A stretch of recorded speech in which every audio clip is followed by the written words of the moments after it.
Hey everybody, it's Laura from True North Therapy. I am in Denver, Colorado, and I work primarily with teens and young adults, helping them heal from trauma.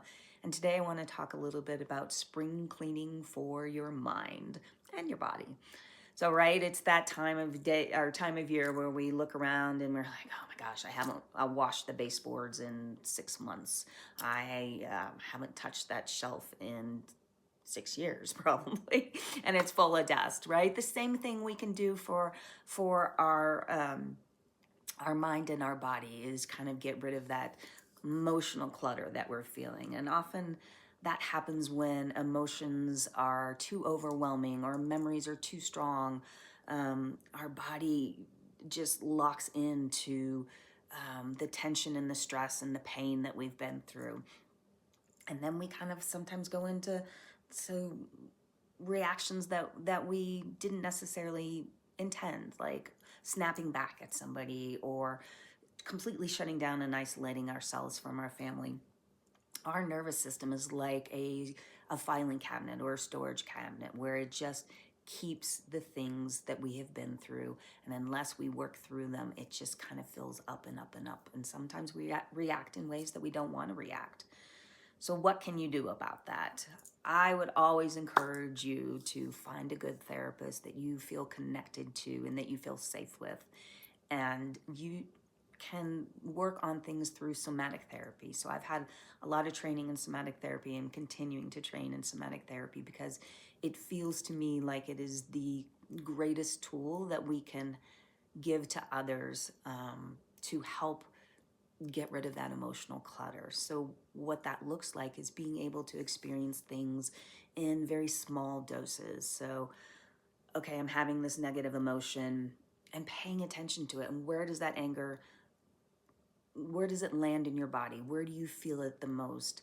And then when you feel like that's becoming a little overwhelming, then a somatic therapist can help you shift back to something that's more neutral or even positive if you're really upset, so that you pendulate back and forth between experiencing the negative emotion, but in small doses so that it's not overwhelming, which is often what happens when we're in trauma, right? When we've experienced trauma, it's something that we went through by ourselves and we feel isolated and disconnected, and we don't have somebody like a therapist there in the moment to validate our experience and be there in the room. And so doing somatic therapy is a way for you to go ahead and feel those negative emotions that overwhelm.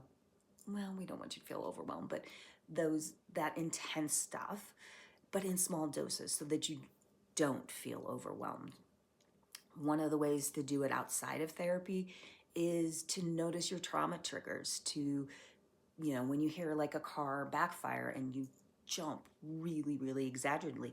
Well, if it were right there next to you, yeah, that makes sense. But if it were 3 blocks over and you still react the same way, my guess is that maybe there's something more going on, and that's a trauma trigger from another time. And so when you notice that, like first we develop, right? Okay, I'm going to be in relationship. I'm going to be in space with my body and notice things. And then once you start noticing, then you can recognize your trauma responses and be like, okay, I get it. This is a trauma response. But right now, in this moment, I am safe and nothing is going to harm me.